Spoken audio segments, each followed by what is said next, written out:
I am not afraid, taken from Numbers chapter 13 from the perspective of Caleb. A long time ago, God promised to give us, his people, a very special place to call home. We call it the Promised Land, and we're almost there. The problem is, we can't just walk in and unpack. Some of our enemies are already living there. So our leader, Moses, told 12 of us to sneak into the country and spy on it. As we climbed over the hills and snuck through the land, we were amazed at what we saw. The soil was rich. The rivers sparkled.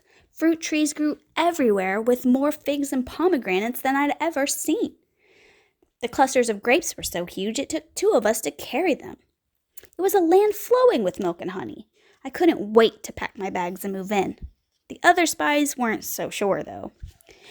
When we returned to Moses to report what we had seen, we showed him the bounty of fruit we had found. Joshua and I were excited, but the 10 other spies were afraid and had different ideas. Sure, there's more food than we could ever have imagined, they said, but the people living there are giants. Their walls are big. They're so strong. Those giants would smash us like little grasshoppers. I couldn't believe what I was hearing. God had promised us this land. It was ours for the taking. I say we go right now. We'll conquer it for sure, I said.